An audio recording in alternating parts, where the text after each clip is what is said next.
आइए प्रारंभ करते हैं कथा। ओम सहनाववतु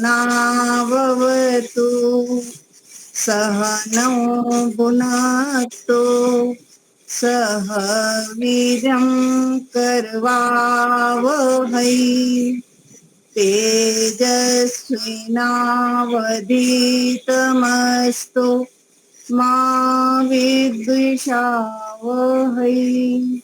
ओम शांति शांति शांति। सर्वेभ्यो नमः।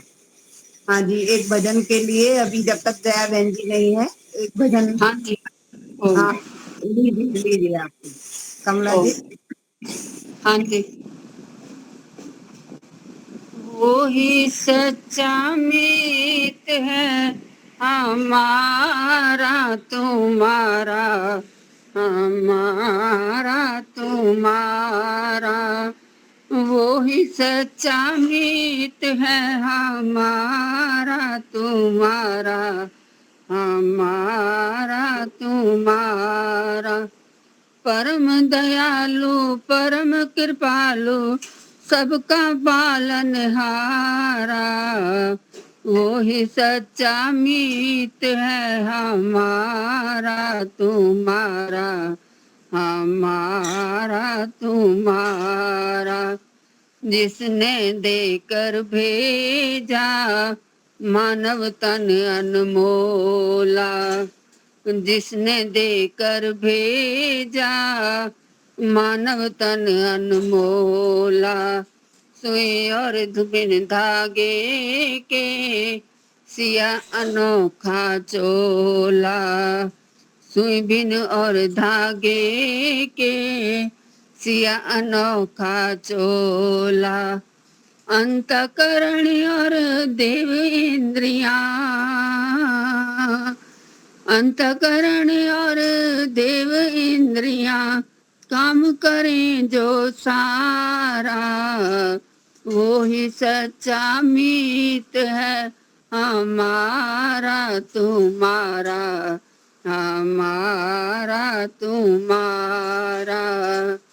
दुनिया के सब प्राणी सबसे भोजन पाते, दुनिया के सब प्राणी सबसे भोजन पाते। मगर लगे भंडारे कहीं नजर ना आते, मगर लगे भंडारे कहीं नजर ना आते। राजा रंक धनी और निर्धन, राजा रंक धनी और निर्धन सबका वो ही सहारा। वो ही सच्चा मीत है हमारा तुम्हारा, हमारा तुम्हारा। जग के जितने नाते मतलब के हैं सारे, जग के जितने नाते मतलब के हैं सारे। भाई बंधु साथी सगे नहीं है प्यारे, भाई बंधु साथी सगे नहीं है प्यारे। साथ न देगा कोई भी जब, साथ न देगा कोई भी जब बजे कुछ नंकारा।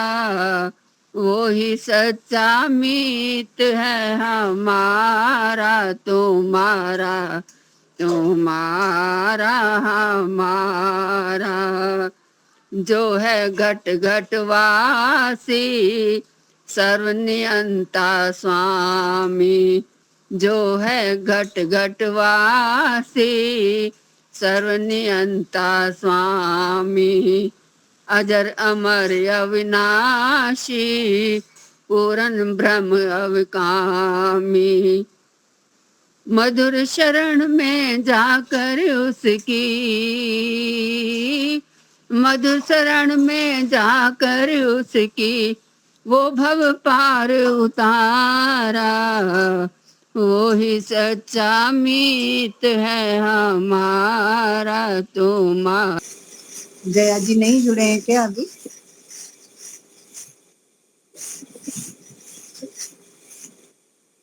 हाँ, और कोई भजन लेना चाहेंगे? पारुल जी हैं? हाँ, 1 मिनट। हाँ जी, आप एक भजन ले लीजिए। हाँ जी।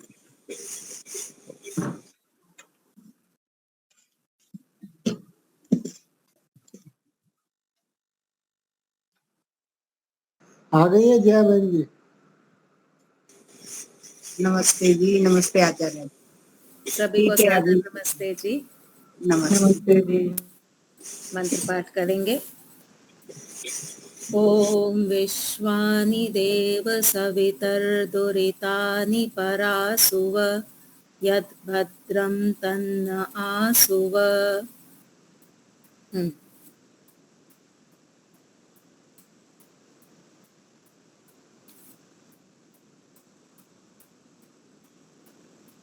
हाँ माता जी, कोई प्रॉब्लम नहीं। हाँ जी, नमस्ते जी। तो हमारा पाठ प्रारंभ करें। डॉक्टर साहब कहाँ चले गए आजकल आप? कक्षा में आते नहीं, तबीयत ठीक है ना? ना बराबर ठीक है, लेकिन वो रात को दूसरा प्रोग्राम चलता है ना, इसमें चला जाता हूँ। ठीक है, कोई बात नहीं। तो दिन का है तो आपका अटेंड कर लेना जी। चलिए, तो स्वामी जी ने लगभग 3 जातियां आगे पढ़ाई, है ना? अब ये बताइए, अनुत्पत्ति समास से स्वामी जी ने लिया था, हम वापस से लें उसको? हाँ आचार्य जी, आप फिर से एक बार ले लीजिए। ठीक है। तो प्रतिदृष्टांत मैंने खत्म किया था, स्वामी जी ने इसको दोहरा दिया था। प्रतिदृष्टांत में क्या था? वादी अपना पक्ष रखेगा और प्रतिवादी एक नया दृष्टांत लेकर के आ जाएगा। नए दृष्टांत के सहारे से वादी का खंडन करेगा। प्रतिवादी के पास कोई विशेष हेतु नहीं होगा, केवल एक नया दृष्टांत ही होगा। जैसे हम कहते हैं ईश्वर न्यायकारी है, राग द्वेष रहित होने से। इस प्रकार से हम अपनी बात रखेंगे। प्रतिवादी क्या कहेगा? नहीं नहीं, देखो ईश्वर अन्यायकारी है, इतने सारे जीवात्माओं को गधा, कुत्ता, घोड़ा आदि आदि बना दिया। तो इसने क्या किया? सिर्फ एक प्रतिदृष्टांत हमारे सामने रख दिया। देखो भूकंप कर देते हैं ईश्वर। किसी का माइक ऑन है जिससे आवाज आ रही है? प्रतिदृष्टांत में प्रतिवादी क्या करता है कि कोई भी केवल दृष्टांत रख देगा और हमारी बात का खंडन करेगा। देखो ईश्वर ने भूकंप किया और इतने सारे लोग उसमें मारे गए। तुम कहते हो ईश्वर न्यायकारी है, पर ईश्वर कहाँ न्यायकारी है? भूकंप में इतने लोग मारे गए, ये तो अन्याय है ना ईश्वर का। किसी की अकाल मृत्यु हो जाती है एक्सीडेंट आदि में, देखो ईश्वर ने कितना बुरा किया, उसकी मृत्यु कर दी। तो इस प्रकार से जो बात कही जाती है ये होती है प्रति दृष्टांत समा जाति। कुछ लोग जानबूझ करके इसका प्रयोग करते हैं, कुछ अनजाने में प्रयोग करते हैं। तो हमको याद रखना है कि जब भी हम अपने किसी सिद्धांत को रख रहे हैं, हम जब अपनी कोई बात रख रहे हैं, अपनी कोई मान्यता रख रहे हैं, तो उसके साथ में हमारे पास हेतु भी होना चाहिए। हम क्यों ये सिद्धांत मानते हैं, हम क्यों ईश्वर को न्यायकारी मानते हैं, हम क्यों अन्यायकारी नहीं मानते हैं, तो हमारी बात के पीछे कोई ना कोई हेतु होना चाहिए। बुद्धिमान व्यक्ति बिना कारण के बात नहीं रखता, और जो बिना कारण बिना हेतु के बात रखता है वो बुद्धिमान नहीं होता। तो हमारे बात में कोई हेतु होना चाहिए, उस हेतु से जुड़ा हुआ कोई सिद्धांत भी होना चाहिए, उदाहरण भी होना चाहिए। जब ये 3 चीजें हमारे पास होंगी, हमारा सिद्धांत होगा, सिद्धांत से जुड़ा हुआ हेतु होगा, हेतु से जुड़ा हुआ दृष्टांत होगा, तभी हम अपने बात की पुष्टि कर सकते हैं। केवल एक सिद्धांत बना लेना ये ठीक नहीं है। जब तक आपके पास आपके सिद्धांत का हेतु नहीं है, कोई दृष्टांत नहीं है, तब तक आप उसको सिद्धांत मत मानिए।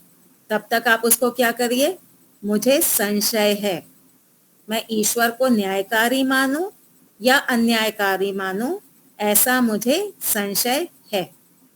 और जब आपको हेतु दृष्टांत आदि सब मिल जाए तो फिर आप सिद्धांत उसको बनाइए। क्यों?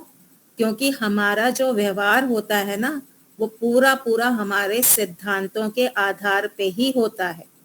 आप जो भी व्यवहार करते हैं, आप अपने सिद्धांतों के आधार पे करते हैं। आतंकवादी जो हैं, गोलियां चलाते हैं मासूम लोगों पे, क्यों चलाते हैं? क्योंकि उनका सिद्धांत वैसा है। उनका सिद्धांत कहता है कि जो तुम्हारे ईश्वर को ना माने उसको मार डालो। तो ये उनका सिद्धांत है। उसी सिद्धांत के आधार पे वो व्यवहार करते हैं। हम अपने सिद्धांत के आधार पे व्यवहार करते हैं। तो सिद्धांत हम ऐसे ही अपनी मर्जी से ना बनाएं, हेतु पूर्वक बनाएं। दृष्टांत देखें कि मेरा सिद्धांत जो मैं बना रही हूँ, जो हेतु दे रही हूँ, उस हेतु वाले दृष्टांत भी मिल रहे हैं कि नहीं मिल रहे। ठीक है, तो ये हो गया प्रति दृष्टांत समाजाति, जिसमें केवल एक सामने से दृष्टांत दे दिया जाता है। अब देखिए, ये जो जातियां हैं ना 24 प्रकार की, इनके नाम ही हमको बता देते हैं कि ये जाति किस प्रकार की होगी। अगर हम नाम को भी ध्यान से देखें ना, तो भी हमको समझ में आ जाएगा कि इस जाति में क्या कहना चाहते हैं, ये किस प्रकार से खंडन किया जा रहा है। अब जो 13वीं जाति है वो है अनुत्पत्ति समा जाति। अब अनुत्पत्ति अर्थात जिसकी उत्पत्ति का कारण ना मिले। अनुत्पत्ति का अर्थ क्या हुआ? जिसकी उत्पत्ति का कारण हमको नहीं मिले। तो हम देखेंगे, पेज नंबर है 95।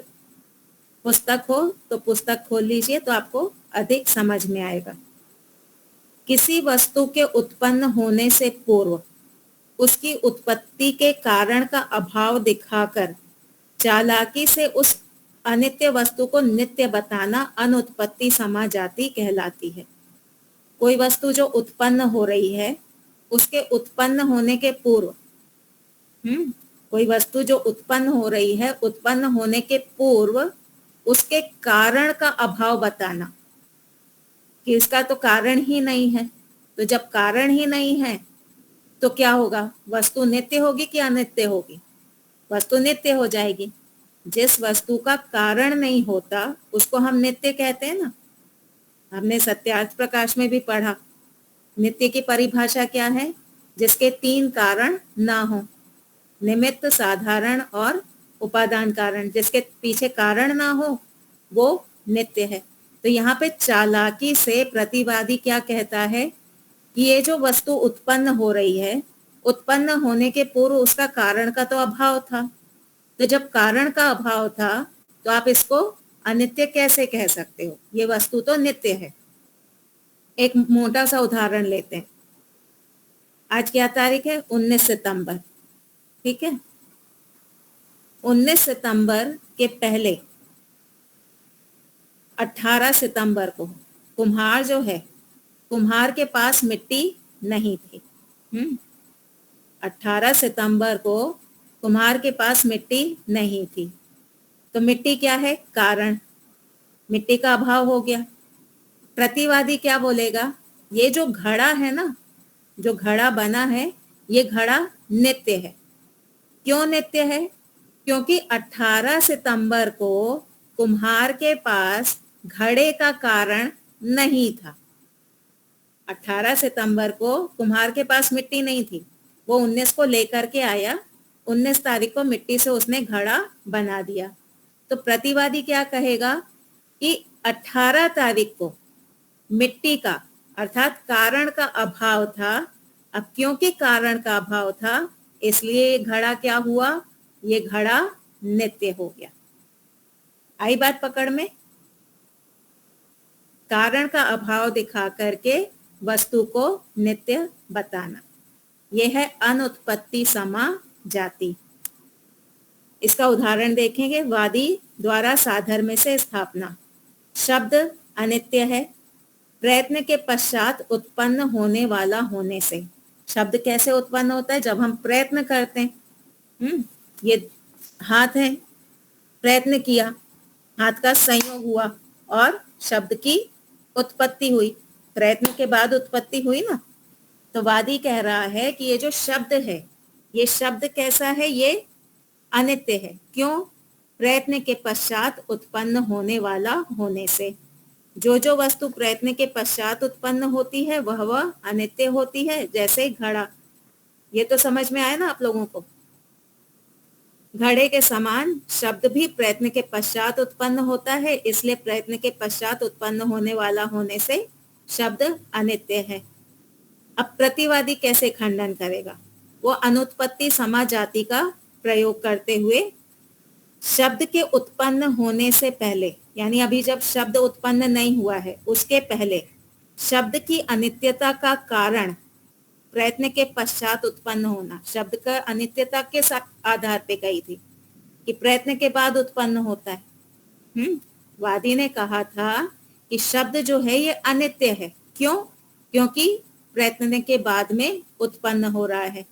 तो प्रतिवादी कह रहा है कि शब्द के उत्पन्न होने से पहले शब्द की अनित्यता का कारण प्रयत्न के पश्चात उत्पन्न होना नहीं था। जैसे अभी आप लोग बैठे हुए हैं, अभी क्या आप प्रयत्न कर रहे हैं कोई शब्द उत्पन्न करने की? नहीं कर रहे। तो जो शब्द उत्पन्न होने वाला है अभी, उसका प्रयत्न है कि नहीं है? नहीं है।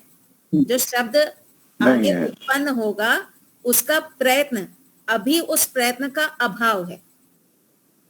शब्द का कारण क्या बताया था? प्रयत्न के पश्चात उत्पत्ति। अब वो प्रयत्न तो अभी है ही नहीं, तो शब्द का जो कारण था वो तो अभी है नहीं। तो जब कारण ही नहीं है तो वो शब्द कैसा हो जाएगा? नित्य हो जाएगा। आई बात पकड़ में कि वापस से दोहराऊं? है ना? अभी वो प्रयत्न नहीं है, तो अभी जब वो प्रयत्न है ही नहीं, कारण है ही नहीं, तो वो शब्द कैसा होगा? वो शब्द होगा नित्य। शब्द के उत्पन्न होने से पहले शब्द की अनित्यता कारण प्रयत्न के पश्चात उत्पन्न होना नहीं था, क्योंकि जब शब्द की उत्पत्ति का कारण प्रयत्न ही नहीं है तो शब्द की उत्पत्ति कैसे हुई? कैसे हो सकती है? जब उत्पत्ति नहीं हुई तो शब्द की अनुत्पत्ति हो गई। जब प्रयत्न था नहीं, कारण नहीं था, तो उत्पत्ति कैसे मानोगे? और जब उत्पत्ति नहीं है तो अनुत्पत्ति हो गई, यानी वो उत्पन्न नहीं हुआ, ये था, पहले से था। अनुत्पत्ति होने से यह सिद्ध हो गया कि शब्द नित्य है। कितनी चालाकी की, समझ में आ रही कैसे कैसे चालाकी करते हैं? अब वादी द्वारा इसका उत्तर, जब शब्द उत्पन्न हो जाएगा तभी उसका नाम शब्द होगा। अभी हम उसको शब्द नहीं कहेंगे। जब शब्द उत्पन्न होगा, अभी आप बैठे रहो, अभी आप जब बैठे हुए हो तब हम कोई शब्द नहीं कह रहे, लेकिन जब आप प्रयत्न करोगे, हाथों का आपका संयोग होगा, अब जो उत्पन्न हुआ वो शब्द है, उसके पहले शब्द नहीं है। जब शब्द उत्पन्न हो जाएगा तभी उसका नाम शब्द होगा। उत्पन्न होने से पूर्व जब वह है ही नहीं तो उसे शब्द कहना ही गलत है। अगर हम इस प्रकार से माने तो हर चीज नित्य हो गई। अगर ऐसा ही माने हम तो हर वस्तु नित्य हो गई। तो क्या हर वस्तु नित्य है? नहीं है। जब शब्द उत्पन्न हो जाएगा तब शब्द की अनित्यता का कारण भी प्रयत्न के पश्चात उत्पन्न होने वाला होने से निश्चित रूप से होगा। शब्द जब उत्पन्न होगा उसके पहले आप प्रयत्न करेंगे। आप जब शब्द उत्पन्न होगा उसके पहले प्रयत्न होगा, तभी शब्द उत्पन्न होगा। अब क्योंकि प्रयत्न है, प्रयत्न के पश्चात उत्पत्ति, ये कारण है, इसलिए शब्द कैसा हो जाएगा? अनित्य हो जाएगा। क्योंकि यह नियम है कि जो वस्तु उत्पन्न होती है वह किसी कारण से ही उत्पन्न होती है। जो जो वस्तु उत्पन्न हो रही है वो किसी कारण से ही उत्पन्न होगी। वह अनित्य भी होती है जैसे घड़ा। अतः प्रयत्न के पश्चात उत्पन्न होने वाला होने से घड़े के समान शब्द अनित्य है। अब कोई इसको ये कह दे कि घड़ा नित्य है, प्रतिवादी के हिसाब से घड़ा नित्य है, शब्द नित्य है, तो फिर हमको दिख क्यों नहीं रहा? अगर नित्य है, हमको घड़ा दिखना चाहिए ना, पर हमको तो दिख नहीं रहा है। जब प्रयत्न होगा, वस्तु बनेगी, हमारे सामने आएगी, तभी हमको वो दिखती है। वास्तव में यहाँ वादी का हेतु ठीक नहीं है। यहाँ जो वादी ने हेतु क्या दिया था? प्रयत्न के पश्चात उत्पत्ति। जो वादी था ना, वादी ने भी यहाँ गड़बड़ कर दी। क्या गड़बड़ कर दी? अनेकांतिक हेत्वाभास।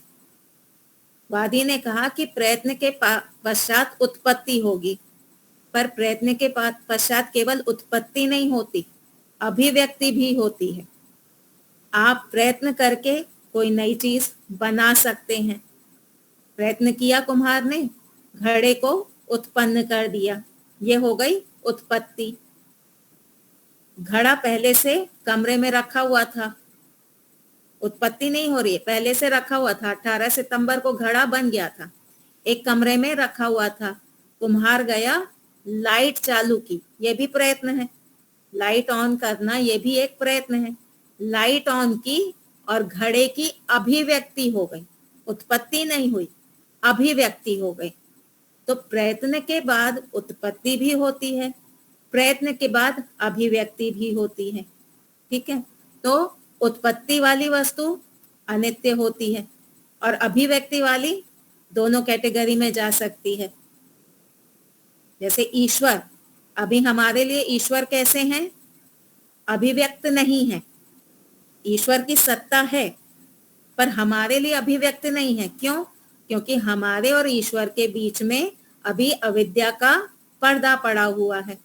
जब वो हम प्रयत्न करेंगे, प्रयत्न से इस अविद्या को दूर करेंगे, तो क्या होगा? ईश्वर की अभिव्यक्ति हो जाएगी, ईश्वर की उत्पत्ति नहीं होगी। जब हम प्रयत्न करके अविद्या को दूर करेंगे तो ईश्वर की अभिव्यक्ति हो जाएगी। तो यहाँ पे ईश्वर कैसे हैं? ईश्वर नित्य हैं। तो वादी ने जो हेतु दिया कि प्रयत्न के पश्चात उत्पन्न होने से, ये हेतु वादी का खुद ही गड़बड़ है, अनेकांतिक हेत्वाभास है। क्योंकि प्रयत्न के बाद उत्पत्ति और अभिव्यक्ति दोनों ही होते हैं। इस प्रकार से यहाँ वादी ने असावधानी से हेतु प्रस्तुत किया और गलती कर दी। वादी ने क्या किया? असावधानी दिखाई। असावधानी दिखाते हुए उसने गलती कर दी। इसका वास्तविक खंडन 24वीं जाति के रूप में कार्यसमा जाति के नाम से आगे दिखाया जाएगा। फिर भी जातिवादी ने यहाँ पर भी शब्द की अनुत्पत्ति दिखाकर चतुराई पूर्वक उसका खंडन कर दिया। अब जातिवादी को क्या करना चाहिए था? उसको थोड़ा बुद्धि का प्रयोग करना चाहिए था। कैसे? उसको वहीं का वहीं कहना चाहिए था कि देखो, तुमने जो हेतु दिया प्रयत्न के पश्चात उत्पत्ति, ये हेतु तुम्हारा गलत है, अनेकांतिक हेत्वाभास है, इसको ठीक करो। लेकिन प्रतिवादी ने वो बात नहीं पकड़ी। प्रतिवादी ने दूसरी चालाकी से अनुत्पत्ति समाजाति का प्रयोग करते हुए खंडन कर दिया। तो वादी ने भी गलती की, प्रतिवादी ने भी गलती कर दी। इससे हमें यह सीखने को मिलता है कि दोनों पक्ष वालों, वादी और प्रतिवादी, को बोलते समय बहुत सावधानी से बोलना चाहिए तथा गलतियों से बचना चाहिए। अनर्गल नहीं बोलना चाहिए। किसी के पास कितनी बुद्धि है, इसका कोई माप है? 1 किलो है, 2 किलो है, इसका कोई माप नहीं है। माप यहाँ से आता है। वाणी कितनी अच्छी है, कितनी सही है, उससे पता चलता है कि इसमें कितनी बुद्धि है।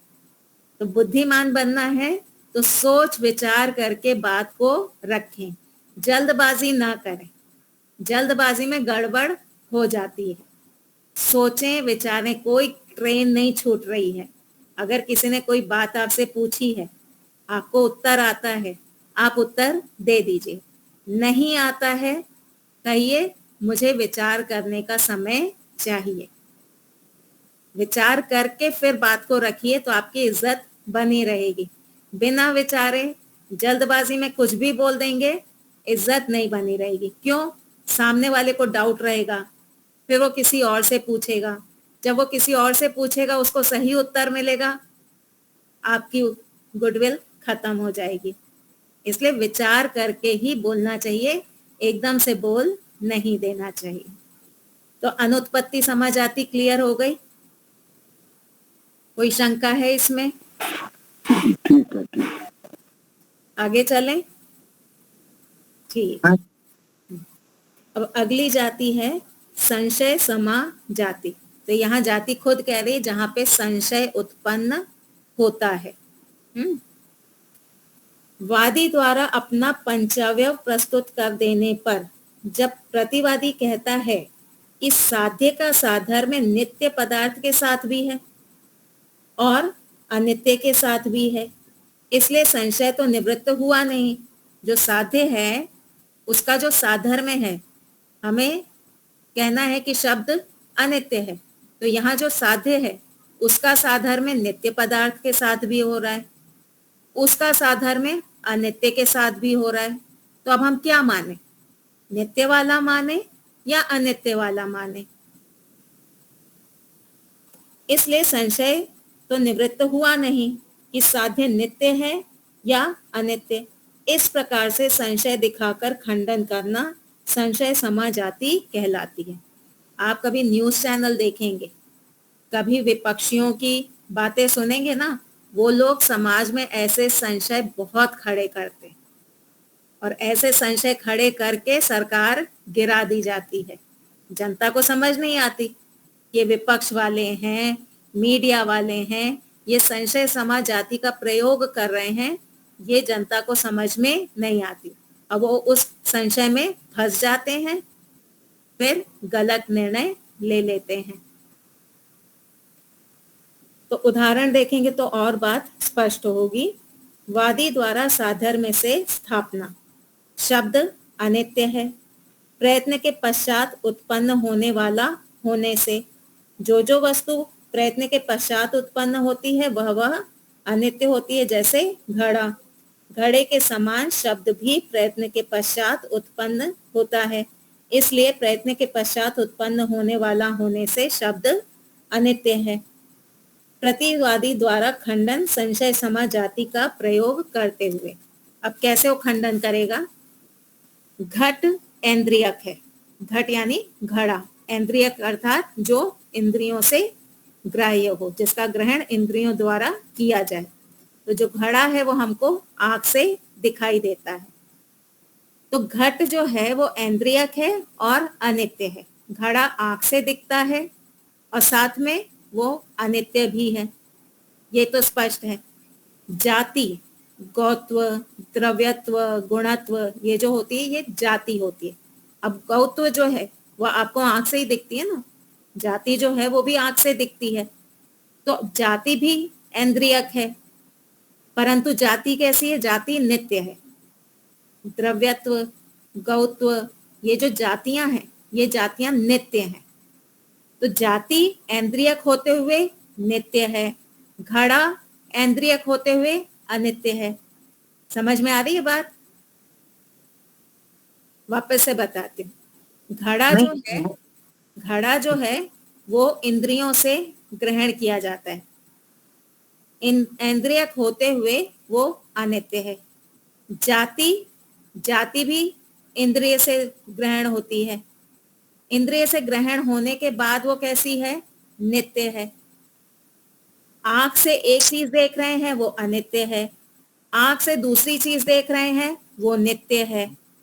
तो अब डाउट हो गया कि इंद्रियक वस्तु नित्य है अनित्य है, तो अगली जो इंद्रियक वस्तु है शब्द जो कान से ग्रहण हो रहा है उसको नित्य माने कि अनित्य माने, ये डाउट हो गया। ऐसे ही शब्द भी इंद्रियक है, कान से उसका ग्रहण हो रहा है। अब शब्द के प्रयत्न के पश्चात उत्पन्न होने वाला होने पर भी शब्द का अनित्य घट और नित्य जाति, इन दोनों के साथ इंद्रियकत्व साधर्म्य होने से ये संशय बना ही रहता है कि शब्द को घट के समान अनित्य माने या जाति के समान नित्य माने। ऐन्द्रियक वस्तु नित्य भी दिख रही है, ऐन्द्रियक वस्तु अनित्य भी दिख रही है। अब शब्द जो है, शब्द ऐन्द्रियक है, अब हम इसको क्या माने? इसको हम नित्य माने या अनित्य माने? तो यहाँ पे इस प्रकार से बात कह करके जनता में क्या करेंगे? संशय उत्पन्न कर देंगे। तो इसके पहले एक हमने जाति पढ़ी थी विकल्प समा, याद है? विकल्प समा में भी कुछ ऐसी ही बातें थी कि राग द्वेष रहित वाला एक देशी भी देखा जा रहा है, राग द्वेष रहित वाला सर्वव्यापक भी देखा जा रहा है। राग द्वेष, ईश्वर में राग द्वेष नहीं है, वो कैसे हैं? सर्वव्यापक हैं। योगी जो है, जो जीवन मुक्त व्यक्ति है, उसमें भी राग द्वेष नहीं है, वो कैसा है? वो एक देशी है। तो इस प्रकार से अब हम ईश्वर को न्यायकारी अन्यायकारी मान लें। जैसे एक ही धर्म के आधार पे दो विकल्प मिल गए थे, तो उस आधार पे हमने निर्णय कर लिया, प्रतिवादी ने, कि ईश्वर अन्यायकारी है। विकल्प समा जाति में निर्णयात्मक था, भले गलत निर्णय था लेकिन निर्णयात्मक था, ईश्वर अन्यायकारी है। संशयात्मक में क्या है? निर्णय नहीं है, सिर्फ एक डाउट क्रिएट कर दो, जनता में एक संशय बना दो। अब जनता सोचती रहे, घबराई घूमती रहे कि हम इसको क्या माने, कैसा माने। तो संशय समा जाति में डाउट खड़ा कर देते हैं, संशय खड़ा कर देते हैं कि शब्द को नित्य माने या अनित्य माने। ठीक है, स्पष्ट हो गया?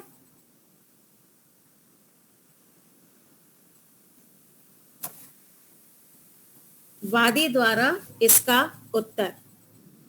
प्रयत्न के अनंतर शब्द की उत्पत्ति होती है, यह शब्द का विशेष धर्म है। शब्द का विशेष धर्म क्या है? प्रयत्न के बाद उत्पन्न होना। इंद्रिय ग्राह्यता जाति तथा घट का सामान्य धर्म है। इंद्रियों से ग्रहण होना, ये घड़े में और जाति में ये समान है, ये विशेष नहीं है। शब्द में एक विशेष गुण हमने दिखाया, क्या? प्रयत्न के पश्चात उत्पन्न होना। जब तक आप सामान्य वो लेकर के चलोगे, हमने पढ़ा था ना संशय के कारण, जब समानता होगी तो भी संशय हो सकती है, उपलब्धि अनुपलब्धि आदि आदि जो पढ़ा था। तो जब तक आप समान गुण लेकर के चलोगे आपको संशय रहेगा। उसका निवारण कब होगा? जब विशेषता पकड़ में आएगी। तो यहाँ विशेष क्या है शब्द में? शब्द में विशेष है कि वो प्रयत्न के पश्चात उत्पन्न होता है। इंद्रिय ग्राह्यत्व तो है, लेकिन उसके अलावा वो प्रयत्न के पश्चात उत्पन्न हो रहा है। इन दोनों का यह सामान्य धर्म शब्द में भी है, इंद्रिय ग्राह्यत्व शब्द में भी है। सामान्य धर्म से संशय बना रहता है, परंतु विशेष धर्म से संशय नहीं रहता। जनता में सामान्य धर्म प्रस्तुत करके संशय खड़ा कर दिया, लेकिन अब पक्ष का क्या काम है? विशेष धर्म बताए। विशेष धर्म जब बताया जाएगा तो संशय नहीं रहेगा। यदि सामान्य धर्म और विशेष धर्म दोनों को जानकर भी संशय बना रहे तो संशय सदा ही बना रहेगा, कभी हटेगा भी नहीं। अगर सामान्य नियम से, सामान्य धर्म से संशय उत्पन्न हुआ है तो हमारी क्या जिम्मेदारी है? हम विशेष धर्म बताएं। अब विशेष बताने के बाद भी यदि संशय बना ही रहेगा तो यह संशय हटने वाला नहीं है। कई लोगों के साथ ऐसा होता है ना, उनको संशय होगा किसी बात को लेके, आप उनको विशेष बात भी बता देंगे ना तो भी उनको समझ नहीं आती, तो भी उनको संशय बना ही रहता। तो ऐसे लोगों का हम कुछ भी नहीं कर सकते। विशेष धर्म की जानकारी होने पर संशय हट ही जाता है। बुद्धि लगाएंगे, विशेष धर्म समझ में आएगा तो संशय हट जाएगा। जैसे मनुष्य और ठूंठ में संशय होने पर मनुष्य का विशेष धर्म क्या है? वो विशेष धर्म हाथ पैर हिलना, देख लेने पर संशय हट जाता है। ठूंठ था, ठूंठ को देख करके हमको संशय हुआ कि मनुष्य है या ठूंठ है। ये समान उनके जो लक्षण थे उसके आधार पे हमको संशय हो गया। अब हम देखेंगे क्या इसके हाथ पैर हिल रहे हैं, क्या ये सिर ऐसे हिला पा रहा है। अगर हाथ पैर हिल रहे हैं, सिर हिला पा रहा है, तो वो क्या हो गया, विशेष धर्म हो गया। विशेष धर्म की प्राप्ति पे हमारा जो संशय था ये ठूंठ है या मनुष्य, वो संशय का निवारण हो गया। निश्चित हो गया कि ये एक मनुष्य है। वस्तुओं में साधर्म्य तो संशय हटाने के बाद भी सदा ही रहता है। साधर्म्य तो सदा ही रहेगा। आपने निश्चित कर लिया कि ये मनुष्य है, तो अब जरूरी नहीं है कि भविष्य में आप ठूंठ देखेंगे तो वहां पे भी आपको निश्चयात्मक होगा कि ये मनुष्य है। वहां वापस आपको संशय हो सकता है। क्यों? क्योंकि ठूंठ और मनुष्य, इनका साधर्म्य तो हर काल में रहेगा। एक बार आपके निश्चय हो जाने से साधर्म्य हटने वाला नहीं है। साधर्म्य सदा बना रहेगा, जबकि संशय सदा नहीं रहता। संशय सदा नहीं रहता, साधर्म्य रहता है। दो चीजों में सिमिलैरिटी रहेगी, लेकिन संशय सदा नहीं रहता। संशय की नित्यता न होने से विशेष धर्म की प्राप्ति हो जाने पर संशय हट जाता है। संशय जो है ना, ये नित्य नहीं है। संशय कैसा है? अनित्य है। आपको किसी बात का संशय हो गया, ईश्वर न्यायकारी है या अन्यायकारी है। अब जब ऐसा संशय हुआ तो आप परिश्रम करेंगे, आप जानने का प्रयास करेंगे।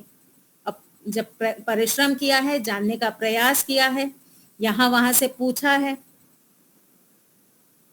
और आपको कोई विशेष हेतु दिया गया, तो अब क्या होगा, वो जो संशय था वो खत्म हो जाएगा।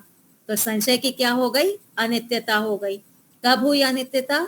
जब विशेष धर्म की प्राप्ति हो गई।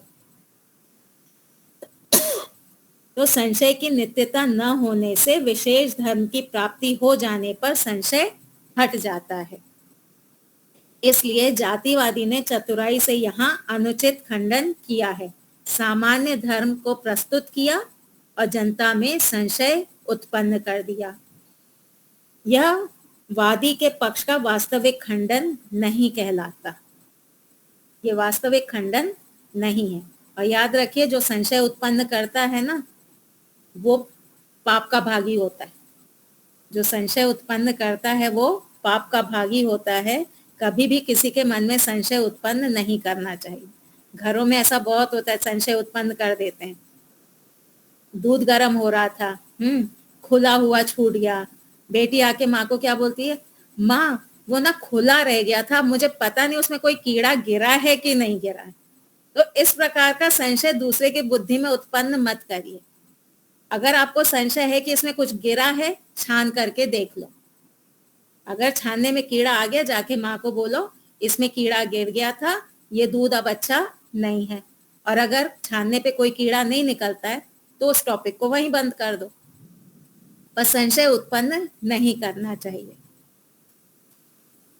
अब प्रति दृष्टांत समा और संशय समा जाति में क्या अंतर है? प्रति दृष्टांत समा जाति में हेतु वही रहता है। प्रति दृष्टांत समा जाति में क्या है? हेतु नहीं बदलेगा। वादी का जो हेतु है वही हेतु प्रतिवादी भी लेगा, लेकिन उदाहरण नया होता है। वो एक नया उदाहरण लेकर के आ जाएगा। जैसे वादी ने कहा शब्द अनित्य है। उत्पत्ति धर्म वाला होने से जो जो वस्तु उत्पत्ति धर्म वाली होती है वह अनित्य होती है। जैसे घड़ा, घड़े के समान शब्द भी उत्पत्ति धर्म वाला है, इसलिए उत्पत्ति धर्म वाला होने से शब्द अनित्य है। अब प्रतिवादी क्या कहेगा? शब्द नित्य है उत्पत्ति धर्म वाला होने से। जैसे प्रध्वंस अभाव, प्रध्वंस अभाव के समान ही शब्द भी कैसा है? उत्पत्ति धर्म वाला है, इसलिए वो नित्य है। ठीक है। जो प्रध्वंस अभाव है वो भी उत्पत्ति वाला है, वो नित्य है, इसलिए शब्द भी उत्पत्ति धर्म वाला होने से भी नित्य है। ये है प्रति दृष्टांत समाजाति। संशय समाजाति में क्या बोलेगा? वादी के उदाहरण के साथ नया हेतु और नया उदाहरण देकर वादी के उदाहरण के भिन्न धर्मों को आधार बनाकर संशय उत्पन्न किया जाता है।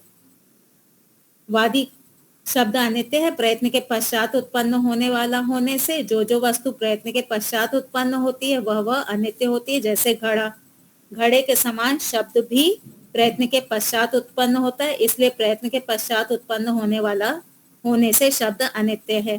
प्रतिवादी क्या कहेगा? घड़ा इंद्रियक है, अनित्य है।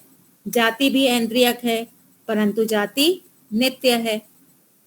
ऐसे ही शब्द भी इंद्रियक है। अब शब्द के प्रयत्न के पश्चात उत्पन्न होने वाला होने पर भी, भले वो प्रयत्न के बाद हो रहा है, उसके बाद भी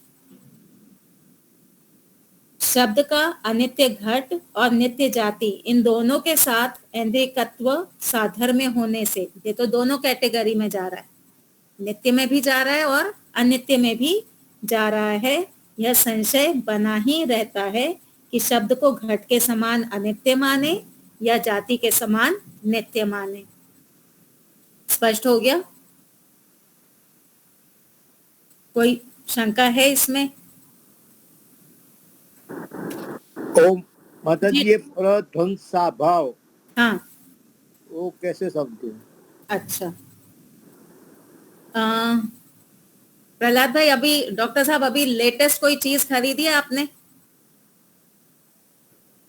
क्या खरीदा है? कुछ नहीं खरीदा, पेन खरीदा है। पेन खरीदा? उसमें मैन्युफैक्चरिंग डेट होती है ना, जब हम पेन का पैकेट खरीदते हैं, मैन्युफैक्चर्ड ऑन दिस डेट, ठीक है। और जिस तारीख को बना, मान लीजिए कि वो बना था 15 सितंबर को, आप पेन लेके आ गए, 1 साल तक आपने चलाया, 15 सितंबर 2025 तक आपका वो पेन चला। 15 सितंबर 2025 को वो पेन टूट फूट गया। 16 सितंबर 2025 उस पेन का अस्तित्व, सत्ता होगी? नहीं होगी ना। 15 सितंबर 2025 के पहले उसकी सत्ता थी, 15 सितंबर 2025 के बाद उसकी सत्ता नहीं है, ठीक है। तो जिस वस्तु की पहले सत्ता थी और आगे उसकी सत्ता नहीं है, वो टूट फूट गया, तो उसके लिए हम कहेंगे प्रध्वंस अभाव। बना, यूज किया गया और उसके बाद में वो टूट गया, तो जब वो टूट गया उसको कहेंगे प्रध्वंस अभाव। अब उस रूप में पेन आपको आगे कभी मिलने वाला है? नहीं मिलने वाला ना। तो ये प्रध्वंस अभाव कभी खत्म होगा? नहीं होगा। तो प्रध्वंस अभाव कैसा है? प्रध्वंस अभाव नित्य है, ठीक है। और इसी का उल्टा है प्राग अभाव। प्राग अभाव क्या है? 15 सितंबर 2024 पेन की मैन्युफैक्चरिंग डेट थी। तो 15 सितंबर 2024 के पहले पेन नहीं था।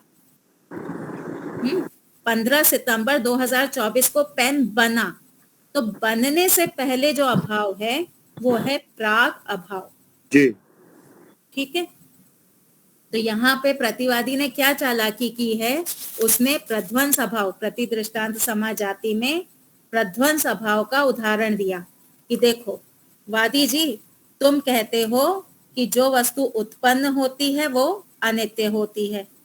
प्रतिवादी क्या कह रहा है कि तुम कहते हो जो वस्तु उत्पन्न होती है वह अनित्य होती है, लेकिन हम तुम्हें दिखाते हैं प्रध्वंस अभाव उत्पन्न हो रहा है।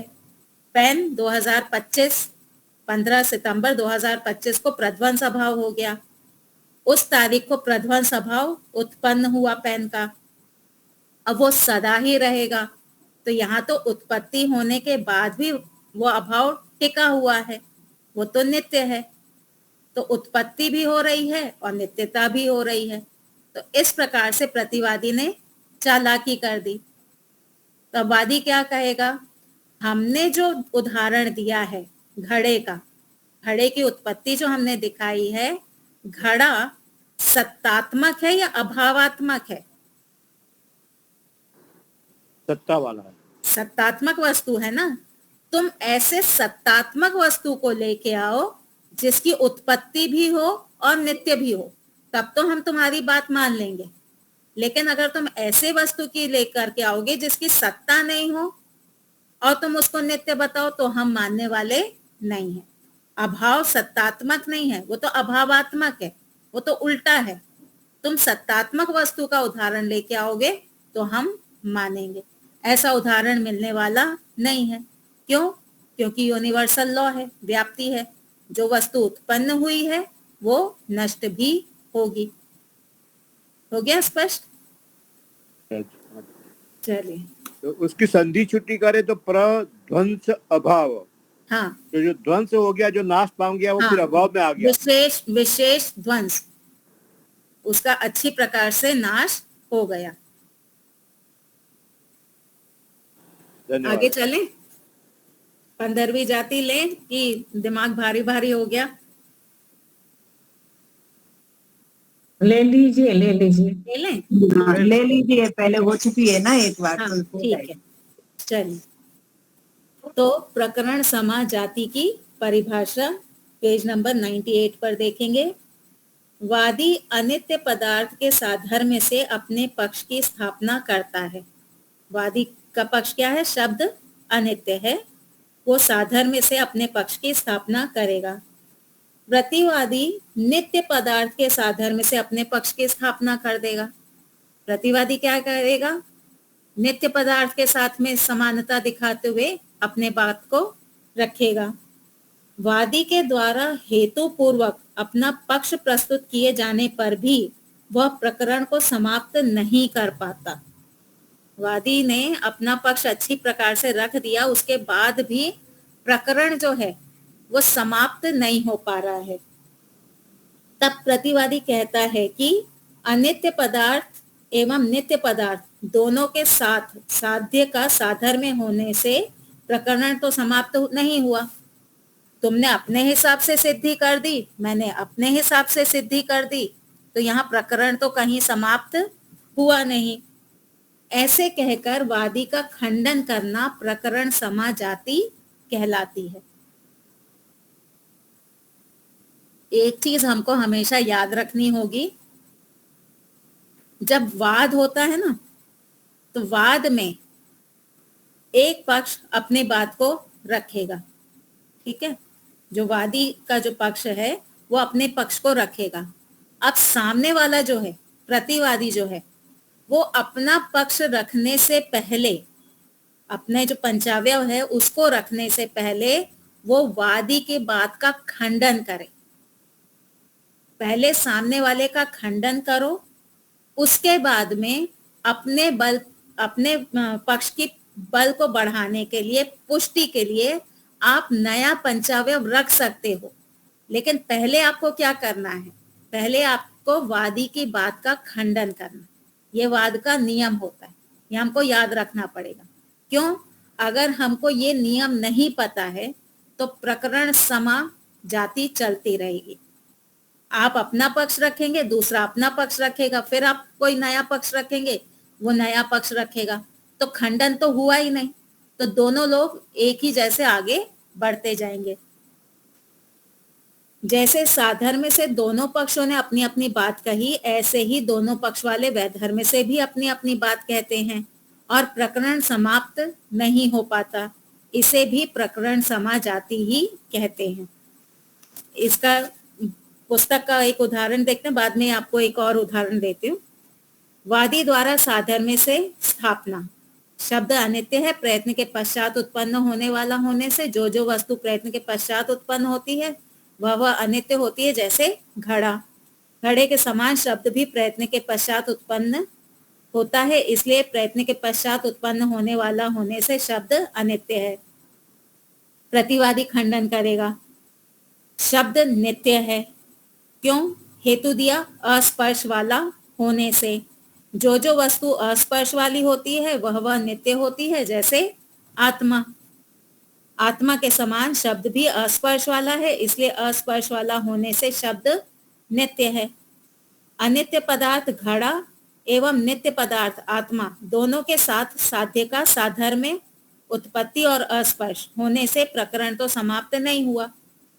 अनित्य वस्तु घड़े के साथ में, नित्य आत्मा के साथ में शब्द का साधर्म्य दिखा दिया, तो यहाँ प्रकरण तो चालू ही रहा, इसलिए दोनों बराबर हैं। उदाहरण 2, वादी द्वारा वैधर्म्य से स्थापना। शब्द अनित्य है, प्रयत्न के पश्चात उत्पन्न होने वाला होने से जो वस्तु प्रयत्न के पश्चात उत्पन्न नहीं होती वह सदा से अनुत्पन्न होती है, वह नित्य होती है। जैसे आत्मा के समान शब्द प्रयत्न के पश्चात अनुत्पन्न होने वाला नहीं है, अर्थात उत्पन्न होने वाला है, इसलिए प्रयत्न के पश्चात उत्पन्न होने वाला होने से शब्द अनित्य है। ये तो स्पष्ट है ना, इसको बताने की आवश्यकता नहीं है। अब प्रतिवादी द्वारा खंडन वैधर्म्य से। शब्द नित्य है, अस्पर्श वाला होने से जो वस्तु स्पर्श गुण वाली होती है वह नित्य नहीं होती, अर्थात अनित्य होती है। जैसे घड़े के समान शब्द स्पर्श गुण वाला नहीं है, अर्थात अस्पर्श वाला है, इसलिए अस्पर्श वाला होने से शब्द नित्य है। अनित्य पदार्थ घड़े एवं नित्य पदार्थ आत्मा दोनों के साथ साध्य का वैधर्म्य होने के से प्रकरण तो समाप्त नहीं हुआ, इसलिए हम दोनों बराबर हैं। अब इसका वादी का हम बाद में देखते हैं। आपको 2 उदाहरण देती हूँ। बीच में जो बहुकुंडीय यज्ञ पे जो वाद चल रहा था, तो स्वामी जी ने अपना पक्ष रखा, प्रमाण दिया संस्कार विधि का, जिसमें ये कहा गया कि शाला कर्म में 5 कुंड होने चाहिए, एक सेंटर में, बाकी चारों दिशा में एक एक। तो उन्होंने बहुकुंडी यज्ञ का प्रमाण दे दिया। अब प्रतिवादी को क्या करना चाहिए था? उस प्रमाण का खंडन करते कि भाई आपको समझ नहीं आ रही है, यहाँ पे तो इस प्रकार से बताया गया है, आदि आदि, किसी भी प्रकार से उनको खंडन करना चाहिए था। उन्होंने खंडन नहीं किया। उन्होंने क्या किया? वही पुस्तक लेकर के नीचे एक लाइन दी हुई थी कि यदि इस प्रकार से आप 5 कुंडों वाला जो गृह प्रवेश होता है, 5 कुंडों वाला अगर आप नहीं कर सकते तो 1 कुंड तो कम से कम रखें ही। संस्कार विधि पुस्तक में आप देखिएगा, ऊपर बहुकुंडीय है, नीचे फिर कहा कि अगर स्थिति योग्य ना हो आपका, जैसे आजकल फ्लैट होता है, फ्लैट में आप चारों दिशा में कुंड नहीं रख सकते, 1 कुंड रख करके आप हवन कर लेते। तो यदि ऐसी स्थिति ना हो तो कम से कम 1 कुंड रखें। प्रतिवादी ने क्या किया? स्वामी जी ने बहुकुंडीय यज्ञ का प्रमाण दिया, प्रतिवादी ने 1 कुंडीय यज्ञ का प्रमाण दे दिया। प्रतिवादी को खंडन करना चाहिए था, खंडन नहीं किया, 1 कुंडीय यज्ञ का प्रमाण दे दिया। तो ये कौन सी जाति हो गई? ये हो गई प्रकरण समा जाति। आई बात समझ में? इन्होंने अपना प्रकरण चलाया, इन्होंने अपना प्रकरण चलाया। प्रतिदृष्टांत बहन जी, इसको प्रतिदृष्टांत में नहीं ले जाएंगे कि नया उदाहरण दिया ना 1 कुंडीय का? नहीं, ये नया उदाहरण नहीं दिया है, ये अपनी बात की पुष्टि में एक नया प्रमाण दिया है। अपनी बात की पुष्टि में उन्होंने नया प्रमाण दे दिया कि संस्कार विधि में ये बात भी कही गई है। तो एक पक्ष कह रहा है बहुकुंडीय, दूसरा पक्ष कह रहा है 1 कुंडीय, तो प्रकरण चलता ही रहेगा। इसी प्रकार से अभी जब बाबा रामदेव जी, स्वामी रामदेव जी और इनका जो हुआ था ना रामभद्राचार्य, हाँ, तो रामभद्राचार्य जी ने क्या कहा? राम और कृष्ण को आप महामानव मानते हैं, हम अवतार वाला मानते हैं। तो हम अगर उनको महामानव मानते हैं तो आप खंडन करो ना। रामभद्राचार्य जी को क्या करना चाहिए था? वो खंडन करते हमारी बात का, वो सिद्ध करते कि वो अवतारवादी हैं। वो कहते कि नहीं, ये तो ईश्वर ही हैं, राम और कृष्ण जो हैं वो ईश्वर हैं। इस प्रकार से उनको खंडन करना चाहिए था। उन्होंने खंडन नहीं किया, उन्होंने कहा आप महामानव मानो, हम अवतारवादी मानेंगे। यह है प्रकरण समा जाति का प्रयोग। तुम अपने हिसाब से मानते रहो, हम अपने हिसाब से मानते रहेंगे। तो अपने अपने हिसाब से नहीं होता, पदार्थ का एक अपना स्वरूप होता है। जो आपको निश्चय करना पड़ेगा। अगर आप पदार्थ के स्वरूप को निश्चय नहीं कर रहे हैं तो वो सही व्यवहार नहीं है। आप जम करके खंडन करो ना कि नहीं ये ईश्वर ही है, आप वो खंडन कर नहीं पा रहे। आप कहते तो तुम भी सही हम भी सही। आज की राजनीति में यही हो रहा है ना, हिंदू भी अच्छा मुसलमान भी अच्छा, सब अच्छे, और प्रकरण चलता जा रहा है, कहीं निर्णय नहीं निकल रहा। तो प्रकरण समझ आती, समझ में आई? तो अब वादी द्वारा इसका उत्तर। प्रतिवादी ने कहा अनित्य पदार्थ एवं नित्य पदार्थ दोनों के साथ साध्य का साधर्म्य होने से प्रकरण तो समाप्त नहीं हुआ, इसलिए हम दोनों बराबर हैं, ये प्रतिवादी ने कहा। प्रतिवादी के इस कथन से यह सिद्ध होता है कि उसने अनित्य वस्तु के साथ शब्द का साधर्म्य माना। उसने मान लिया कि शब्द कैसा है, अनित्य है। इस बात को स्वीकार किया। जब स्वीकार किया तो हमारा अर्थात वादी का पक्ष सिद्ध हो गया। अब रामभद्राचार्य जी ने स्वीकार कर लिया कि तुम मानते हो तो ठीक है। तो जब आपने एक बार स्वीकार कर लिया यानी हमारा पक्ष सही हुआ, आप खंडन कर नहीं पाए तो हमारा पक्ष तो सही हो गया। इस बात को स्वीकार किया। जब स्वीकार किया तो हमारा अर्थात वादी का पक्ष सिद्ध होता है, हो गया। जब हमारा पक्ष सिद्ध है तो प्रतिवादी का पक्ष सिद्ध हो नहीं सकता। शब्द नित्य भी हो अनित्य भी हो, ऐसा नहीं हो सकता। और तुमने हमारा पक्ष स्वीकार कर लिया तो इसका अर्थ है कि शब्द अनित्य ही है, क्योंकि इन दोनों पक्षों में विरोध है। इसलिए हमारा पक्ष सिद्ध हो जाने पर निर्णय हो गया और बातचीत समाप्त हो गई। प्रकरण सम हेत्वाभास और प्रकरण समा जाति में अंतर। प्रकरण सम हेत्वाभास में वादी और प्रतिवादी दोनों ने जो प्रतिज्ञा की थी उसी को घुमा फिरा कर हेतु बना दिया था। तुम लेट क्यों आए? क्योंकि मैं जल्दी नहीं आ सका। प्रकरण सम हेत्वाभास क्या था? तुम लेट क्यों आए? क्योंकि मैं जल्दी नहीं आ सका। यह है प्रकरण सम हेत्वाभास। प्रतिज्ञा से अलग नया हेतु कुछ नहीं दिया, इससे प्रकरण की समाप्ति नहीं हो पाई।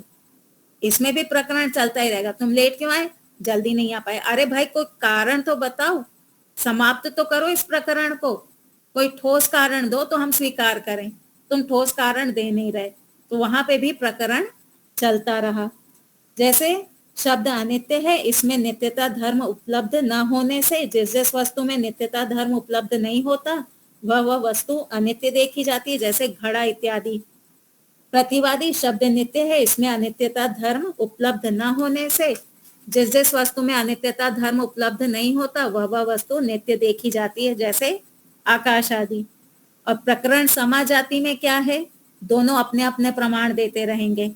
इसमें वादी और प्रतिवादी दोनों प्रतिज्ञा को ही घुमा फिराकर नहीं बोलते, दोनों अपने अपने प्रॉपर पंचावयव देंगे, उसी बात को गोल गोल नहीं करेंगे, बल्कि प्रतिज्ञा से अलग हेतु प्रस्तुत करते हैं। फिर भी उनका हेतु हेत्वाभास होने से प्रकरण की समाप्ति नहीं कर पाता। जैसे वादी शब्द अनित्य है, प्रयत्न के पश्चात उत्पन्न होने से घड़े के समान। प्रतिवादी शब्द नित्य है, अस्पर्श वाला होने से आत्मा के समान। ठीक है, स्पष्ट हो गया? तो हमारी 15 जातियां हो गई। कितनी बाकी रही? जल्दी मैथ लगाइए। 9। हाँ, 9 जातियां हमारी बच गई।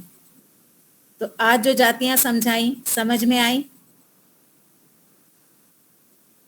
ठीक है, चलिए। तो थोड़ा गलत करना पड़ेगा। ओम प्रकरण समा में एक उदाहरण और भी दे सकते हैं माता जी? जी बोलिए। कि हम निराकार और पौराणिक लोग मानते हैं कि ईश्वर है। डॉक्टर साहब आवाज कट के आ रही है। हम लोग वैदिक परंपरा में मानते हैं ईश्वर निराकार हैं। हाँ और पौराणिक लोग मानते हैं ये पत्थर की जो मूर्ति है इसी में ईश्वर है। हाँ, तो तो ये प्रकरण उदाहरण चलता ही रहता है। ये अपना मानते हैं, हम हमारा मानते हैं।